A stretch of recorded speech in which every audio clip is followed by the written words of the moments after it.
So good to see everyone. Try to talk about listings. Legion. Well, yeah, Legion, because that is for me. Sorry, it is Legion, but I'm like, that's because I think about Legion is listings. That's how I think about it.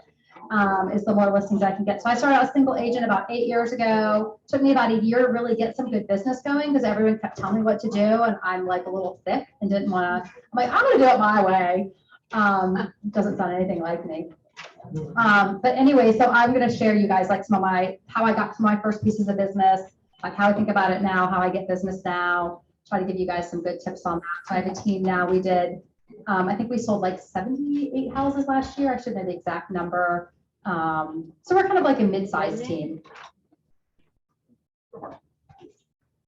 Good morning, I'm Mark Cipolletti. I have been a realtor for about 3 years now, always here at Keller Williams, Richmond West. Yeah. My son David is now an agent here. My background is marketing, so I spent over 20 years leading marketing departments for big companies and nonprofit organizations, and I'm trying to deprogram myself to be more of a salesperson and not doing too great a job. I still do a lot of marketing, but I'm trying to listen to Maria, but I'm a slow learner. Oh, we have that in common. I will stop. Good morning, John Pace of Richmond Group. I lead a team of 11, 12. I keep forgetting Seth. Oh. I wasn't so, no. Seth, if you want to be remembered, come talk to me. Wasn't forgetting. I wasn't forgetting. I kept forgetting. Here we go. Seth? Sorry, I said the inflection wrong. No. Yeah, thank you. Let's see. We're actually having a phenomenal year. We're at 42 closing pending right now. No, 43. Wow. So,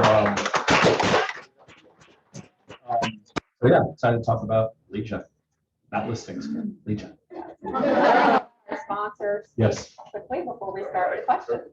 Quickly. Hey, good morning, everyone. And Try to stay on time. hey, did I have some slides, Robbie? Yes. Did I have some I slides? have no idea. I never got any. You never got any? Oh, I sent it to Rachel. That's all right. I can swing this, Tell us right? about you, Nick. I am. So, Love it. you know, there was a couple of things I was thinking about. At 3:30 this morning, I'm up, right, making this meal for you guys, and I was thinking about this. And you say, why is that crazy? Talk about your $1 per hour cost activity. Yeah, I know. I got to think about that. But you know, here's what I thought. I was talking to John about this earlier.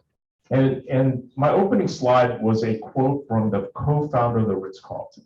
And it impacted me. I'm sitting there cutting up your chicken here in the morning, right? And I'm thinking about mindset, right? And how big that is and how we all develop mindset. And I was thinking about you guys and thinking, who's the real producers, the real performers? You have a different experience and mindset.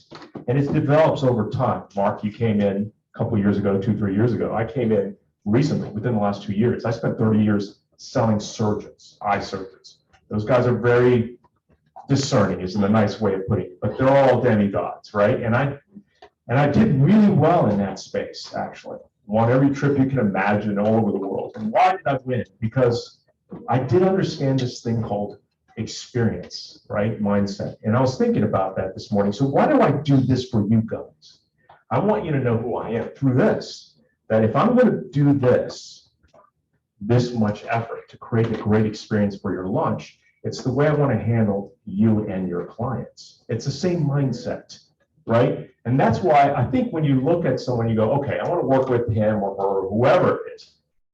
Understand their mindset. I think that translates to create that experience for the client in the end. It's your clients that matter in the end, okay? So I just wanted to touch base with that just a bit, and then I'm going to pivot for just a second. I'm going to share a couple things that might help you. And then one, you're about lead gen, I'm going to give you a strategy that's working really well in Texas as well. All right, so let's talk about something I wanted to, so insurance, it's skyrocketing right now, okay? It just is. Why? State Farm announced a $13 billion loss last year. They're the big behemoth. It's the worst in the 100 years they've been around. Now, how about all the other companies? They got hammered last year. You think this is getting better? It's getting worse, right? And so what happens when a company loses that much money? Who's going to pay the difference? We are. So what do you do about it? And so what's happening? It's inflation. Sometimes I get these calls, Nick, why did my rates go up? Nothing happened. What happened? Well, part of it's inflation. We all know about that. Part of it's your credit score. We'll talk about that. The other part is just you're paying the price of everyone losing money. It's just the way it is. And so I want to try to help you mitigate that. And I try to help the clients mitigate that as well. But let's start with, I gave you a credit hack last time. I want to show you, I'm really into this now, right? Is how do we get these credit hacks out here? Here's one, all right? And I had a great slide for this of how FICO scores are generated. 30% is about credit utilization. Here's an easy one that I've been doing all along and I didn't know I was doing it.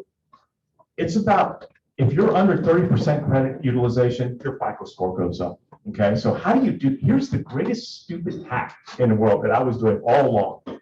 I've got like $50,000 of a credit limit on my credit cards. That took time. What? I kept calling them. I would call them and say, because I was traveling a lot, right? And I'd get reimbursed, but I was doing a lot of flights. And so I'd call them and say, hey, can I get an increase in my credit limit? And they'd say, yes. So here's an example. Let's say you have a $5,000 credit limit right now, or your client does. Why does this matter, by the way? It impacts your insurance.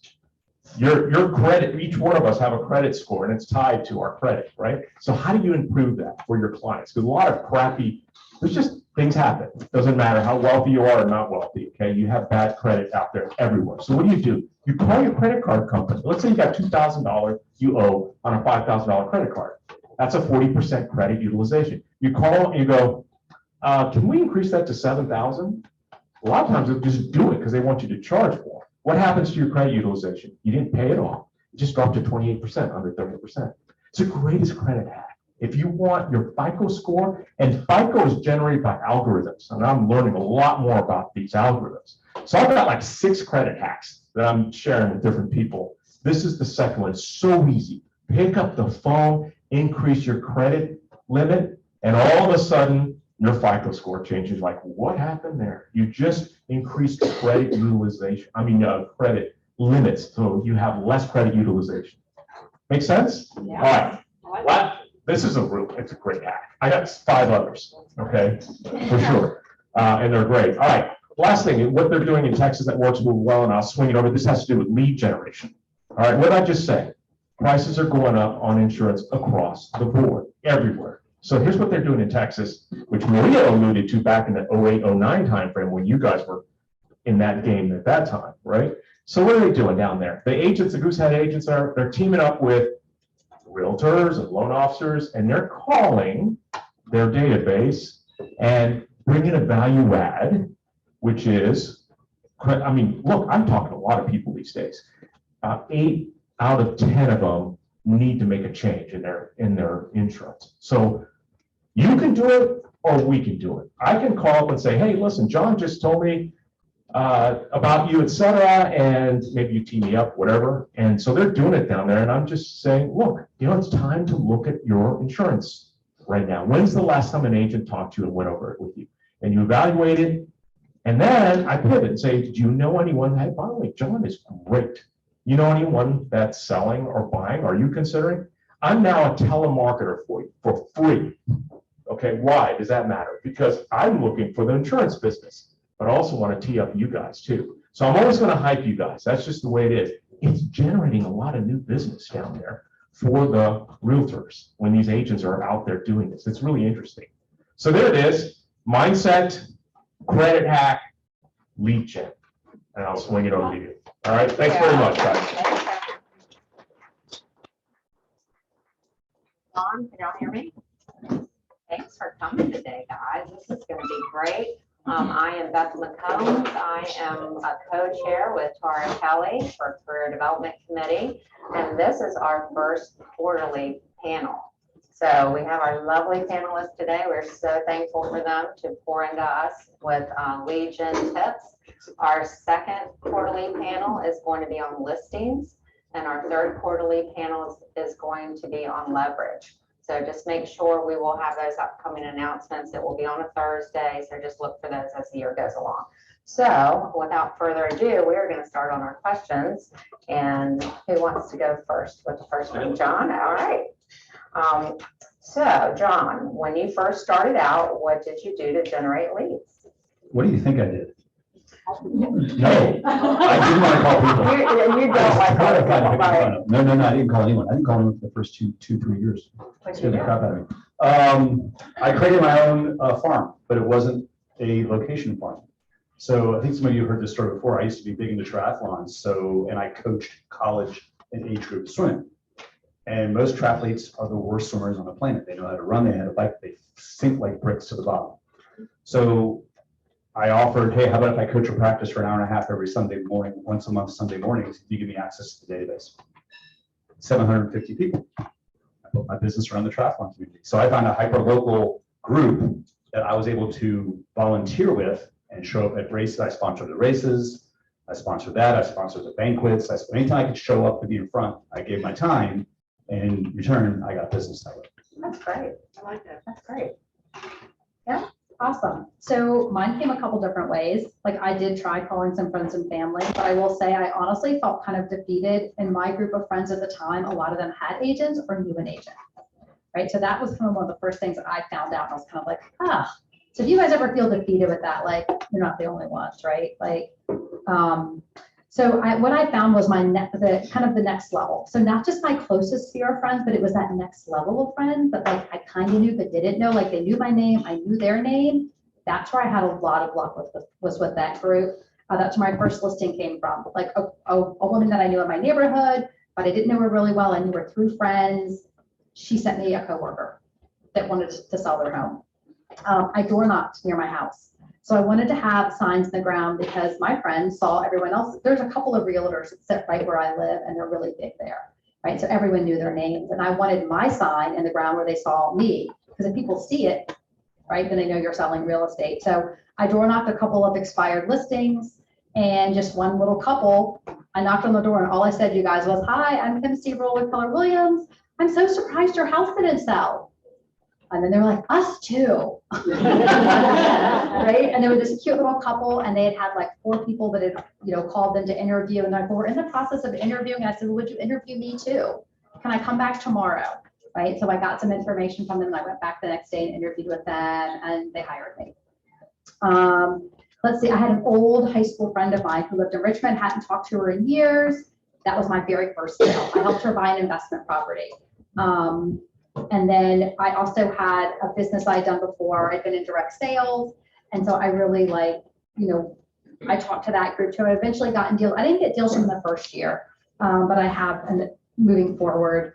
And then open houses. That's where and I still get a lot of my leads from open houses.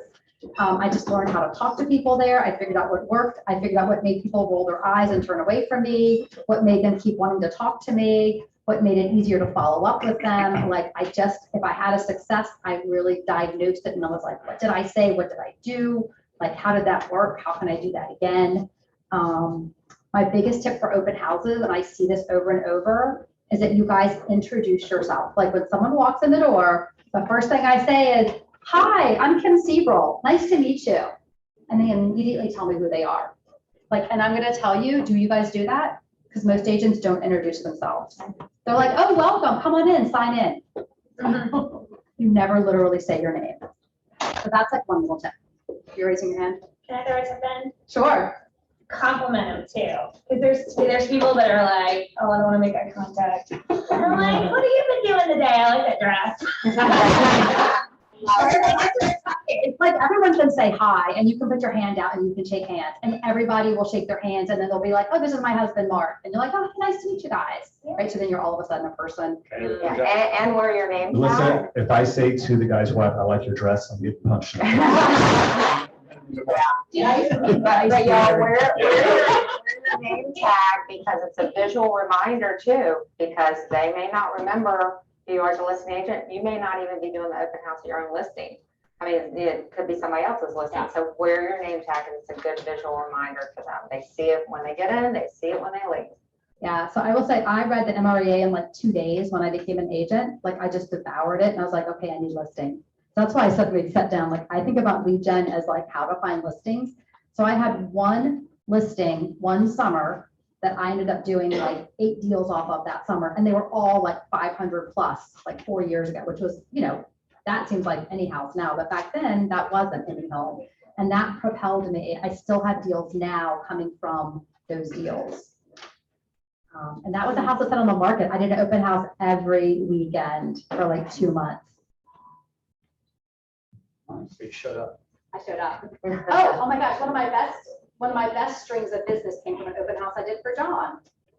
Like my very first year, like I got in. Ask for a referral fee. I got, yeah, like with Rucker and with John, they were like the biggest teams in the, they still are, in the office. I was a brand new agent. I just showed up really professionally. After I did the open house, I called them. I gave them thorough feedback immediately. I sent them the list of who showed up with all of the agents so they could contact them. The only thing I kept were the unrepresented buyers.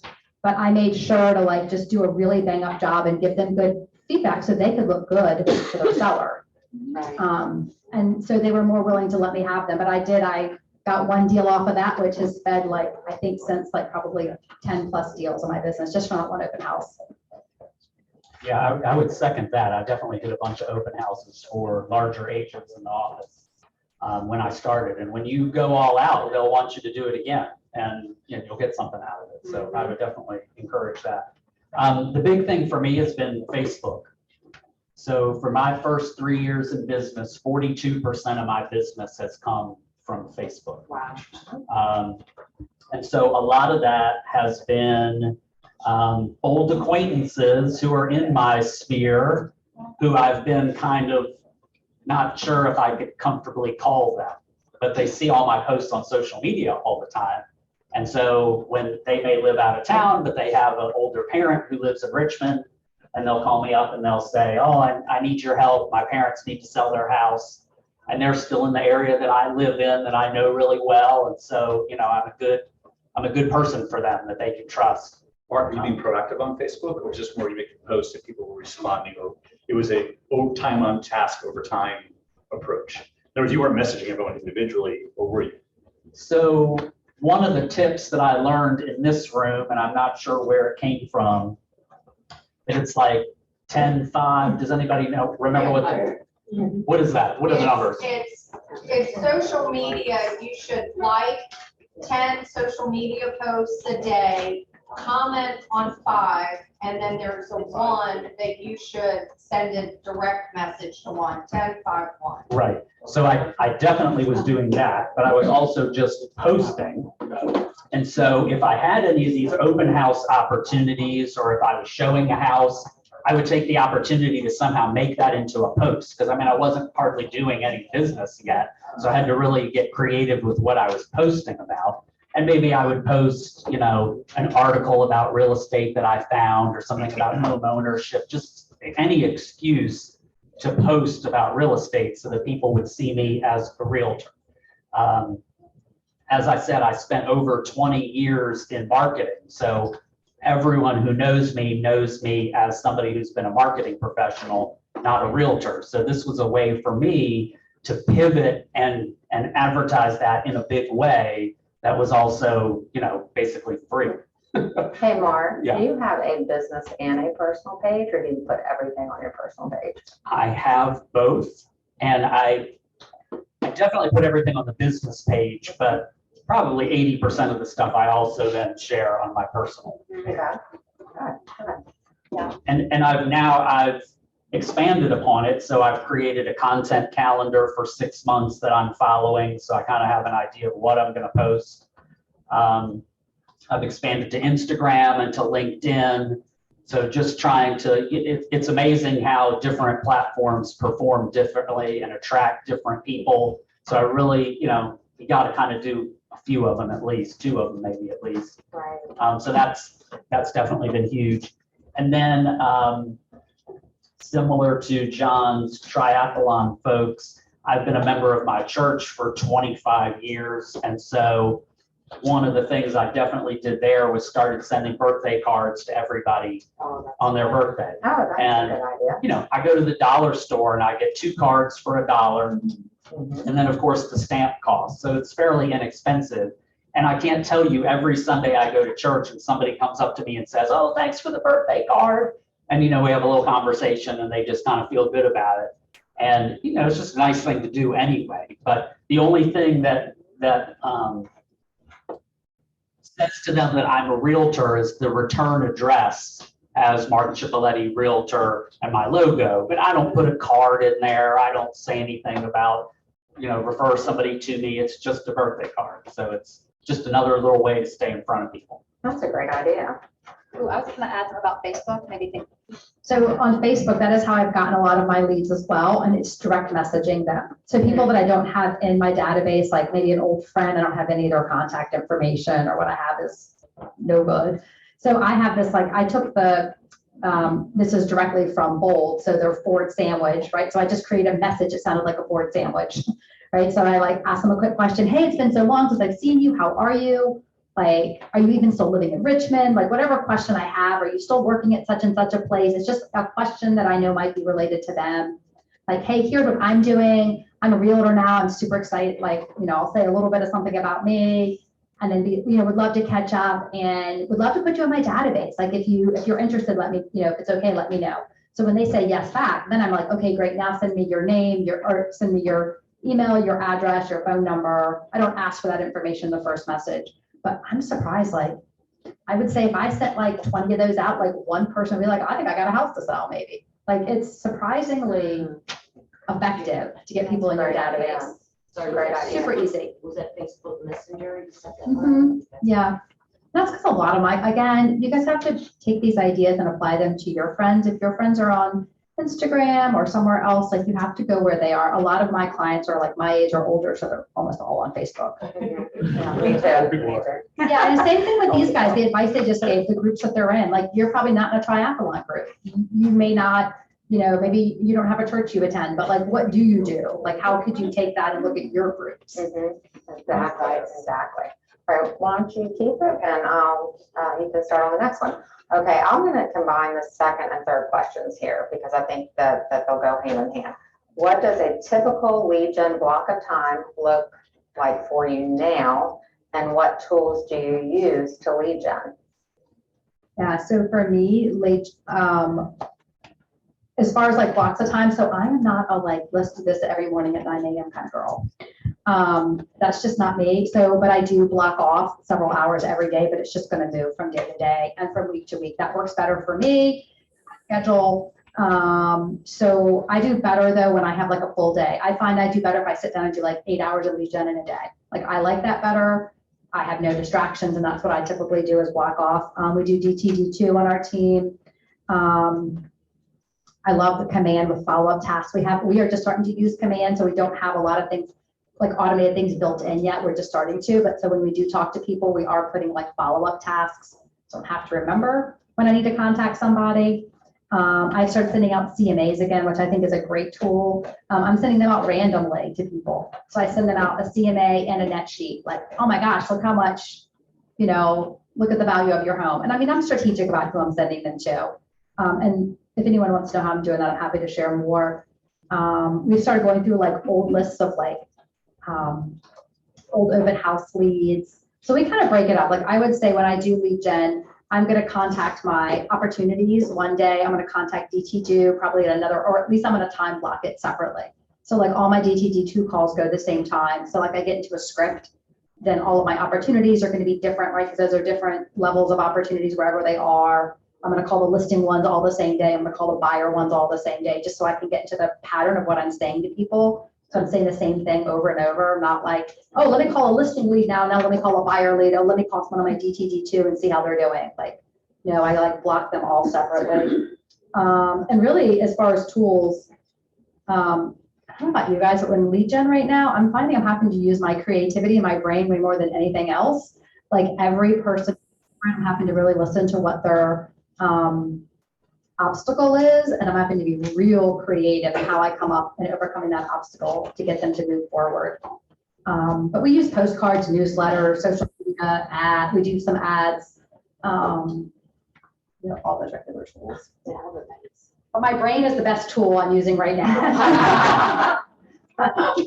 My best tool gets my brain out of the way. Yeah. I'm going to combine a couple of the questions in this answer, if that's okay.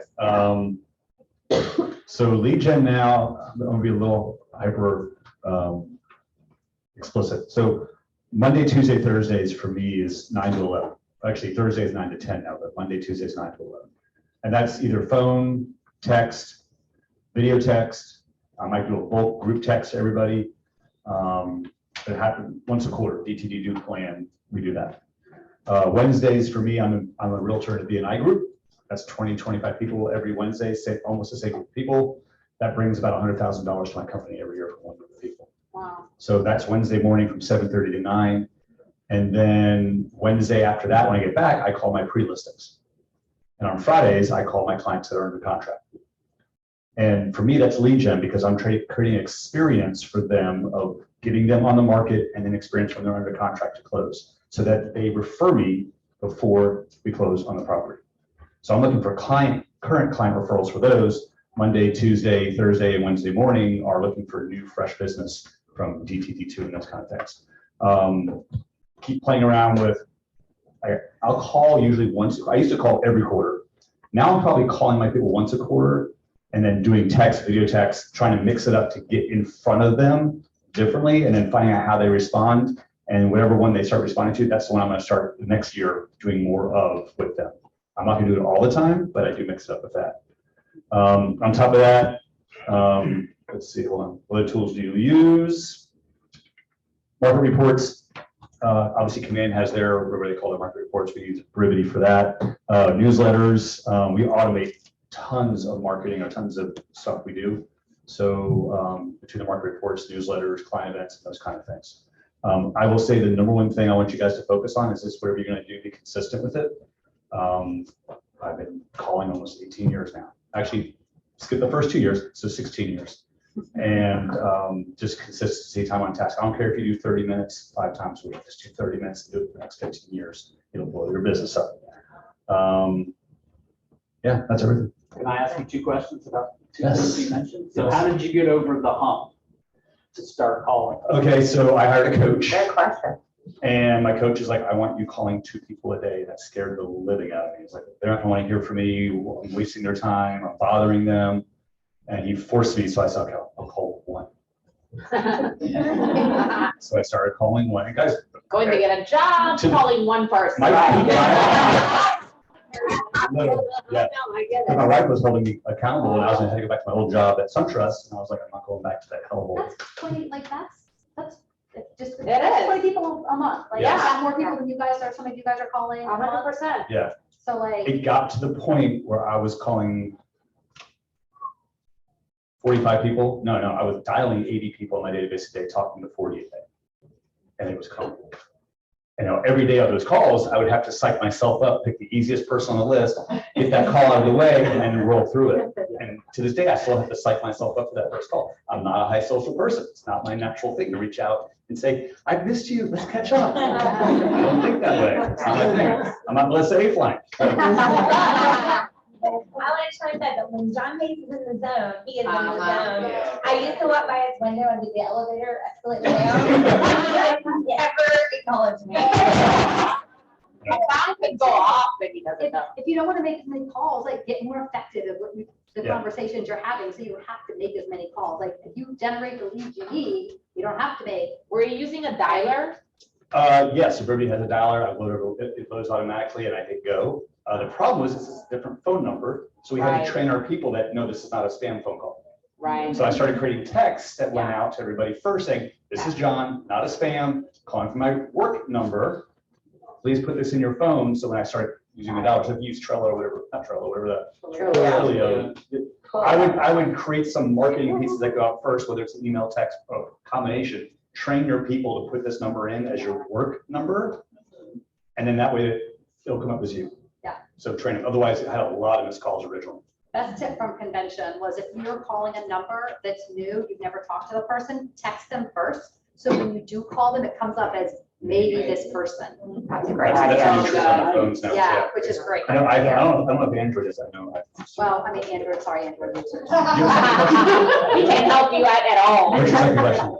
My second question is, I'm blown away by your BNI. Yes, output. yes. So most people that I talk to don't think that that's a great channel or whatever for getting leads. So Yes. you're obviously doing something. No, so Beyond the just group showing I up. joined was established. They've been together for 25 years. And when you walk in the door, they say explicitly, our goal is to find you business, not you to find us business for the first 6 months. So they're hunting for me automatically after that. So, but as the realtor in the group, I think it's our job to be the number one referrer in the group. We had the most opportunity. We talked to the most people. How many contractors are going out and talking to? Man, for 140 pieces of business, I need to talk to 300 people who want to buy or sell that year. I mean, we talk to a lot of people. So for me, it's like my number one job is if anyone gets close to me, referrals, it ramps me up. I have to be the number one person. I will not be number two in that group because I want them to have more value than I'm getting out of it. You should be. Yes. The realtor should be the top referrer in every BNI group. The groups that don't do well are the ones that are sitting there waiting for the phone to ring. Or the BNI groups, you know, all the members just like, well, you should be doing this, you should be doing this, you should be doing this. Why aren't you doing this for me? And I think you need to interview them, because I know I've gone into a couple like 212 and BNI groups, and the lender and the title company were not ones I wanted to be in partnership with. Yes. So they were not a match for me. Yes. You need to want to be in partnership with both of those people in that group. Well, it's funny, the lender brought me in. I liked him and didn't love him. But as soon as he stepped out, I brought my favorite person in. And I built my team. So, yes. Have no clue what a BNI group That is is. Business Networking International. It's a marketing group and each seat is exclusive to one realtor. They could have a commercial realtor and a residential if you chose to. But they're hard to get into. A lot of times you build your own and building one. I tried to build my own group years ago, not being out of just my own group with my inspector and attorney and all that stuff. And they loved it, but they didn't understand, hey, you're supposed to be giving, I'm giving you everything. Can you throw a bone at me every now and then? And so I let it go because they were willing to do it. So, yes. Great questions, Mark. You see, if you ask John questions, you don't have to talk. You got good stuff, Mark. I mean, I do a ton of stuff. So, and I think a lot of it is because I've been trying to avoid calling. So, I need to change that, but I do, as I said, social media. I've been sending a monthly e-newsletter, which has done well for me. And with David coming on, he's convinced me to go weekly. And so last week I did the first weekly email, and the main feature of that are all the listings, all new listings. And I've pre-made all the searches. So the the big neighborhoods, price points, all that kind of stuff. So all they have to do is click that and they go to the page on my website. So your template's built out. And now Template's built out. The listings on top. Yes. So every Friday morning, it's going to go out. And I had a 45% open rate on that email last Friday That's for the great. first one, which That's was great. amazing. What's the title? New listings and real estate tips and the date. How are you building that? What platform are you using? And Sorry, it's not command. Command does do that, Yeah, but what are Command you does that. using?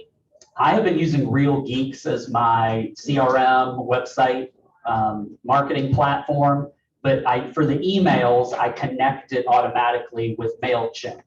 So every time I add somebody to my database, actually it's automatically sending them to Command too, because at some point I figure I will switch to Command. So it automatically goes there and it automatically goes to MailChimp.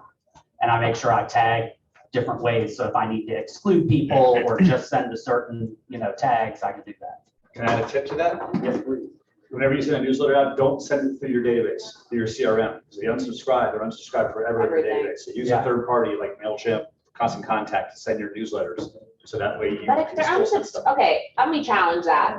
If they're unsubscribing, No. what, do I want to be in business? I mean, like, Yes. that's kind of my thing is if I- somebody's I like have- that bothered I've by had my an own email. clients who love me unsubscribe. Yes. Yeah, people. Because they don't, And some people they're don't want to be marketed to, but they're happy to get a phone call. And I had Right. my past client, she called me and said, no, I didn't want this, but I love talking to you, so please call me. We have people So- that unsubscribe from our newsletter, but still want to be invited to events, and if we There can't you go. convince them, it unsubscribes them permanently. So Yeah. they kind of do it themselves on accident. I hear what Like you're it. saying, I just. Another reason I would give on that is because I'm trying to clean up my database so that I have the best people in there, and people I'm gonna call. And so even if I take them out of my database, they still stay in the MailChimp email list, because you never know, they could pop up when they see a listing or whatever. So that way they're still getting that. I do pop buys, so I have a VIP list of all my former clients and anyone who's referred to me. So if you send me a referral, I put you on the VIP list, and every once in a while I bring you by a little something or invite you to, one of my little client get-togethers. I do Facebook ads, not a lot, but a little bit. So I do spend a little bit of money on that. But you might spend $150 and get 35 leads. So especially for me, if things are slow, I'll put out an ad or two and try to get, that'll give me some new interested people to talk to. I do the market reports. Now I do it through Real Geeks, but Command has it as well. That is huge. Every month that goes out, and those homeowners open those things up and want to see what's going on in their neighborhood. Those are unbelievably sticky. I do the cards that I mentioned, and I also do a special newsletter to KW agents around the country that I've connected with. So that's another new thing that I'm doing. But I've really made a point to use Command to invite all these people to connect. So I'm now connected with, 400 agents, mostly in Northern Virginia, Virginia Beach, Roanoke, but also Command tells you where the referrals are coming from. So some of them are Orlando and Charlotte and Atlanta. And so I've made a point to find some agents in those places as well.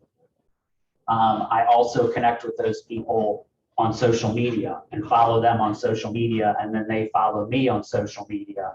So hopefully if something pops up and they need somebody in Richmond, I'm the one that they know and see all the time. That's great. One more thing.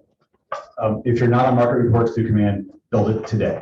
Yeah. Automate as much as you possibly can, so you don't have to think about it. So I send mine out twice a month. So they get 24 touches just from that. I don't have to think about it. It's all about them. And then as you grow your business, start creating automation in your systems. Like we do a client event. We have an 8x8 plan that runs for 8 weeks. And there's tons of auto texts and emails that come from me that Jessica wrote on my behalf. So there's all these touches that I never have to put effort into that show up. So as you build it, you can put automation and stuff. And that's leveraged. Yeah, these ideas that they're talking about what I had under the next question, but, so, Well, let's ask a question. Ask the question. well, what do we do to, yeah, Yeah, the question is, what other things do you do to creatively build your business, such as client events, networking groups, neighborhood events? And that also runs into, do you use sponsors to offset your costs? And what are some examples? so yes, we do like 4 to 5 events a year. The most important thing about doing an event is the 8x8 that you do in advance, right? So when we're doing an event, people are going to hear from us like 5 to 6 times. It's not quite 8, but it's a good, it might be now. It's a good amount of texts, emails. It's going to be in our newsletter.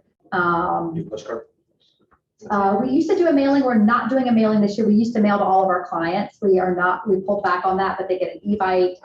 And so whether they can come or not, we get a lot of no's, but when someone takes the time to respond no and tell you why they can't come, like, is that a good thing? Like, yeah. So like, it's just the touches that are important. That's more important than how many people show up to the event. So don't worry about if you're small, like having a big team and a big event. Like we used to do events where it's like, hey, come join us on the rooftop of Court for a drink. The first drink's on us. So we would maybe get 10 people there when I was a new agent.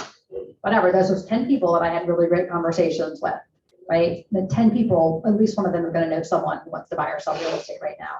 So I think doing those events, so we've built our events up, but again, it's more about contacting people and that it's a friendly way to contact them to an event. Like this, so our events we're doing one coming up at Hardywood, which is very casual, like come have some sandwiches and a beer on us, right? Like it's very easy. Everyone loves to come, their kids can run around.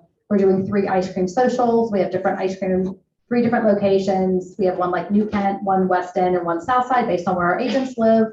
And we're inviting clients to those. So that's an easy, like, we'll just say hi to them, they grab an ice cream cone. And then we do Cookies with Santa, which is a little bit of a bigger production where they come and see Santa, and it's kind of a bigger event. Takes a little bit more time, but those are the events we do. We also farm. We only farm neighborhoods though that we already have a connection with for us.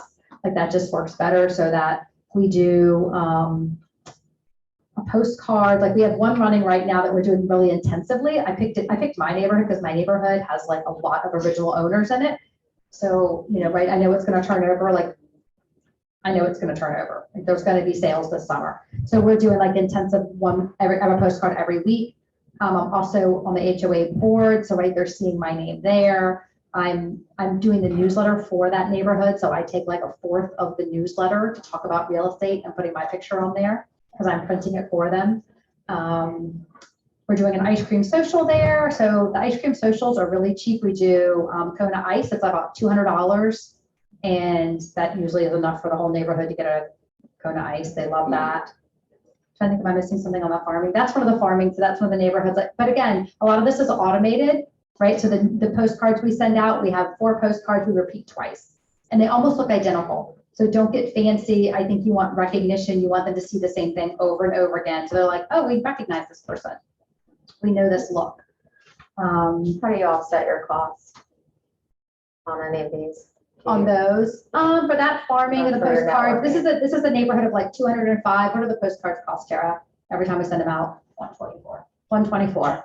And that's like, we just basically load the list. They print the card and they send it out for us. So we're not doing any of it. 63 cents per unit. Yeah, there you go. Yeah, what is this company?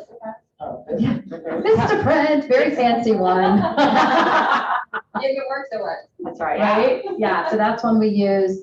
We're getting ready to start doing a mailed newsletter. Who are we doing that through? I could give that information to you if you want. Okay, we're getting ready to do a mailed, and I forget what the cost was on that one, but that's gonna be like once a quarter that we're doing a mailed newsletter because we don't put a lot in the mail. So we want like all of our sphere, our clients to get something in the mail in addition to emails and phone calls. And then we also have a builder we work with, and we have been doing lots of advertising, open houses for them. Again, that's like a business to business. You know, we've heard that with both of these guys having those connections. Like, so if you're not using, if you don't have a business to business connection, I would think about where one could be for you. Like, is there a large company you could work with that has maybe people moving into the area? So we just, like, I know Holly just joined Young Professionals. She's already gotten 1 lead from them, right? So that's through KW. So like, think of a business to business. And I would say agent referrals, our agent referrals are up drastically. And that is making sure that everything looks good on your website, making sure you look professional presentation of yourself. If they're Googling you, like, what do you look like? They are. And they are Googling you. So if you don't look good on Google, like I feel like Google is a spot like we put a lot of time and attention on. And do you have your profile updated on command? Because if you have other KW agents that are looking in this area and looking for you, it's how I pick KW agents in other markets. And if I go and they don't have a profile on there, like they have their page in there and they don't have anything written about them or some very, boilerplate, I go to the next one because I'm trying to vet somebody that I think is going to work well with my client. So if there's one thing you can do today besides getting the market neighborhood update done, go get your profile updated if you don't have it done already.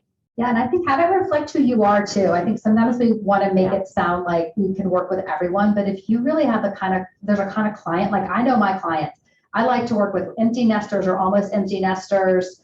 I love working with clients that have an inherited home from their families. I do really well with working with divorced clients. Like, it's sticky because they both are fighting, and I'm really good at neutralizing those situations and representing both clients really well. So like, I know who my sweet spot clients are, and I focus on those. And so that's who I get as referrals too, because that's who I want to keep growing. Okay, Mark? I mentioned doing a lot of social media and email newsletters, and so that forced me to try to get creative with what content I was putting out. And one thing that I came up with pretty early was, instead of asking for just testimonials from people where they say, oh, Mark was great, I'd work with him again. And it's kind of like, well, what did he do? That's kind of not super valuable. So I actually, for these newsletters, usually the feature article will be a client story.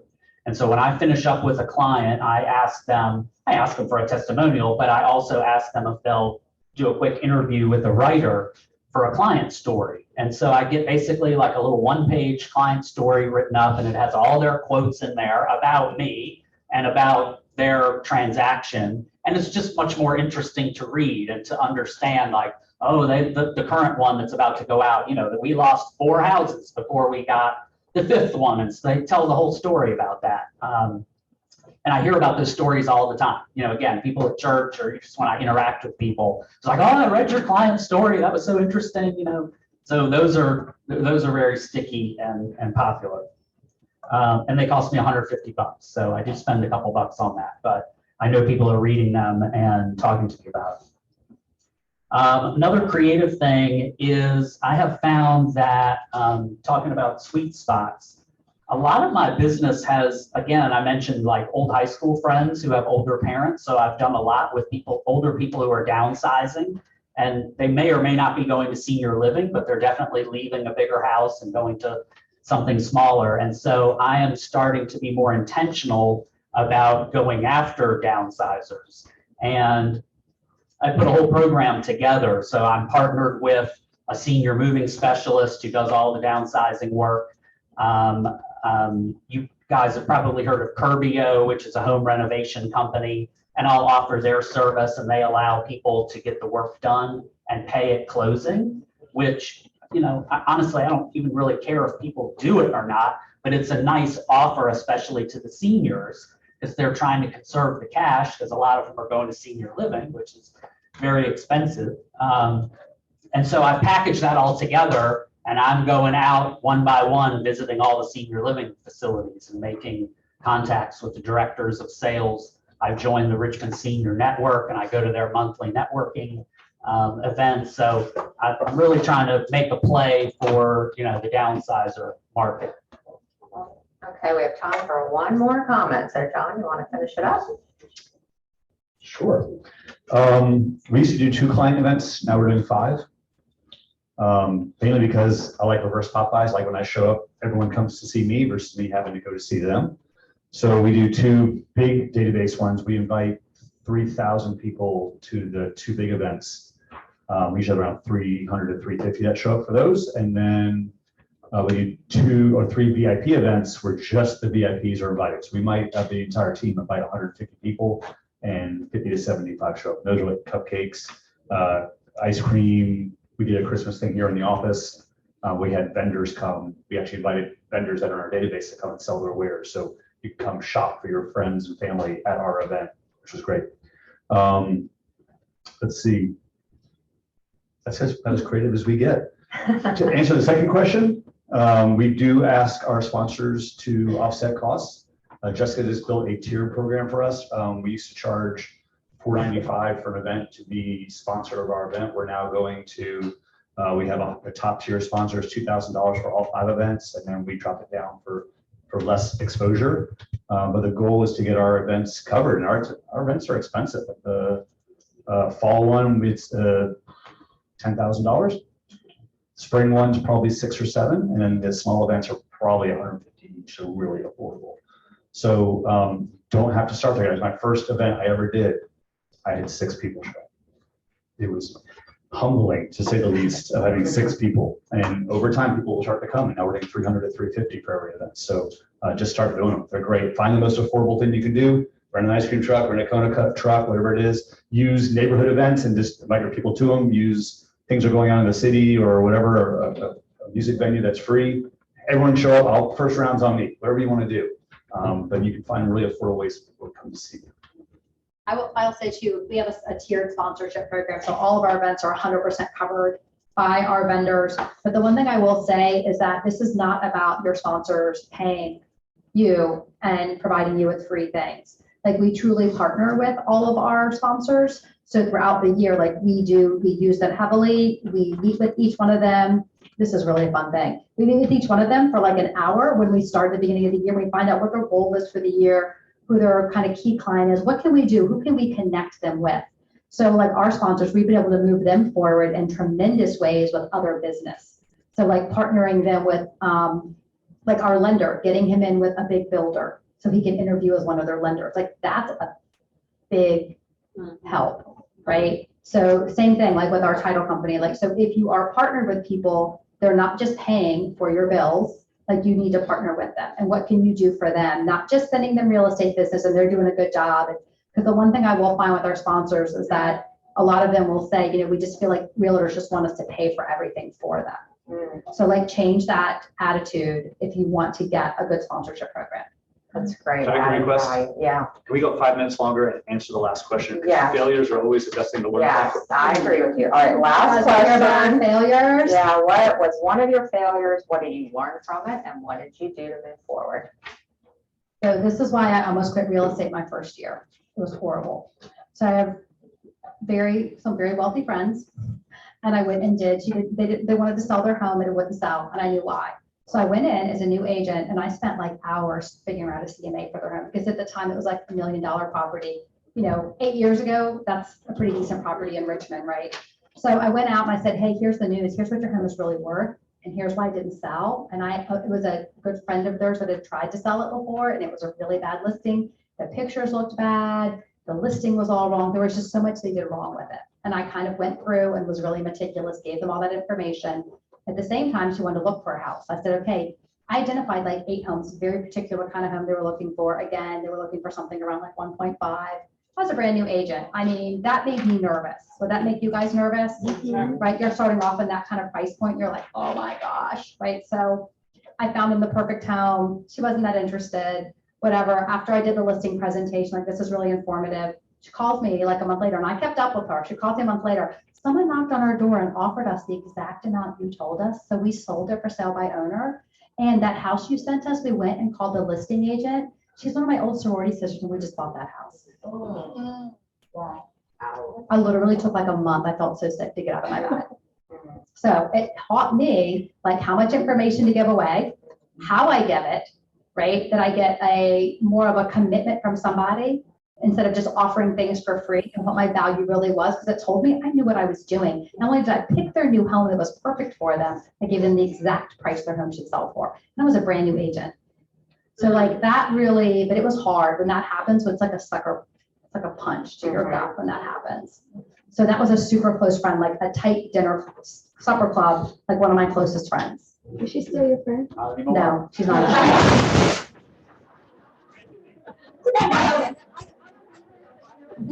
People that kind of use you like that, you kind of see at the end. Yeah. Like that was a whole group of people that I had disassociated with. Wow. How do you send an image of weird stuff? Like how much information? I would have handled that completely differently on how I gave information now. Like you get the listing first. Yeah.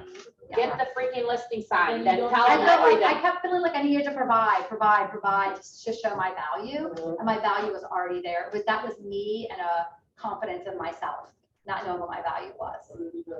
Yeah, so this was, I think, my second or third year. I was selling 27 homes a year, all by myself. So I had no TC, nothing else.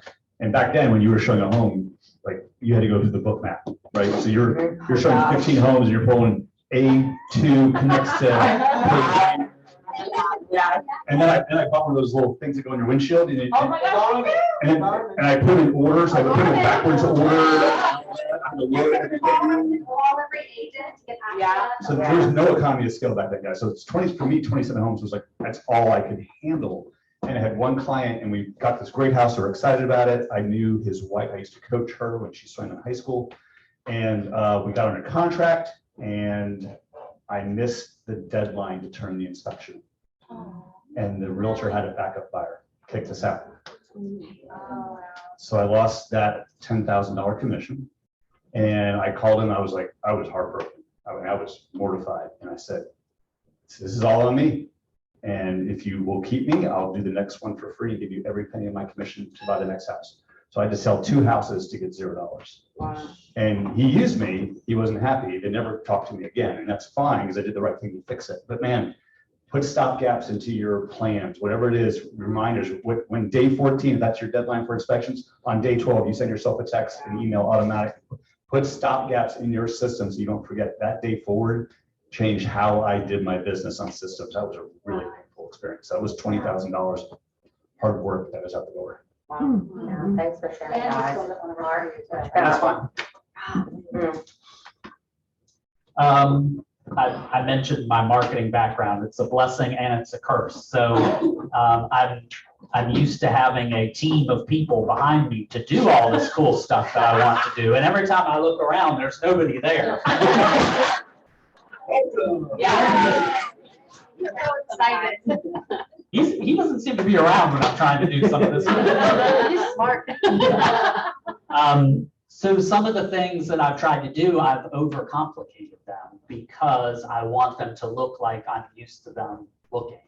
And you really can't worry about that. You just need to do stuff and start off small because I think John said consistency early. that's what happens is when you overcomplicate things, like my newsletter and things like that, then what happens? You miss a month or two, or, because you don't have the time to put it together. Versus this new weekly email that we're doing, I've already got this week's ready to go, and I can add to it if I want, but I don't need to, it's ready to go. So just don't overcomplicate things and be consistent. If you're gonna take something on, you gotta do it. If you're gonna do social media, you gotta do it. If you're gonna send an email newsletter, you gotta do it. You can't do it every once in a while. That makes you look bad, if anything. So you wanna do it consistently. Yeah, just don't be, what is it, paralysis by analysis. Just take one or two ahas that you learned today. Did y'all find this valuable today? Yes. Good. Thank you, Shirley. We are, like I said, we're gonna do these quarterly. We are trying to increase the cappers in our office and just increase everybody's business overall. We're in a shifting market. It's tough out there, as the news would tell you, but just like I said, be consistent, love on your database, try to grow your business. Pick one or two things that you can start out doing consistently so you don't feel overwhelmed, and go out there and get it done. And one quick question. I have a question. John, you mentioned B2. Yes. Can you tell me what that is? So how many letters in the alphabet? 26. How many months in a year? How many weeks in a year? 52. So if you call everyone in a 13-week period, that's two letters of the last name per week, right? Make sense? So Keller Williams, they modeled out, they looked at the phone book and averaged, weighted the most popular versus the least popular first letters. And so like A and W, P and L, the D and E or F and G. There's some cute ones in there, like P and L. It's kind of fun. Yeah. So they give you a schedule, so this week I'm calling everyone with the last name beginning with A and W. So you have a system in place. You're not And why? guessing. You're not picking your favorites to call. By Not cherry picking. You have Just to Google everybody. DTD2 Yeah. and it'll pull up the schedule for you, print it off and go. Well, and by the way, Scott Leroy will, if you send them your login, your command login, will tag your database DTD2 for you. There you go. And make it super easy. So Yeah. like, Like I said, pick one or two things today can't and make go the do calls it. for you. Don't try to But I'm do getting eight. ready to. Nick? I have a resource for you guys, if you're interested. Twice a week, I've got this resource the company provides of a young lady who's like Miss Social Media, shows you how to set up it's Instagram. I'm not a TikTok person. Instagram and TikTok in specific. If anyone's interested, they'll do one-on-one, she'll do a one-on-one with you, et cetera. But they do she does like an hour twice a week. If you're interested, you go Instagram 101, she teaches everybody, and then afterwards you can do a one-on-one with her. If you're in it, and it's free. If you're interested. So just let me know. Send me that. No, it is free. Yeah. I'm sorry, I put the code. You can send it out to all of us for those of you who want to use that stuff. Great job. Thanks, guys, and thanks for watching.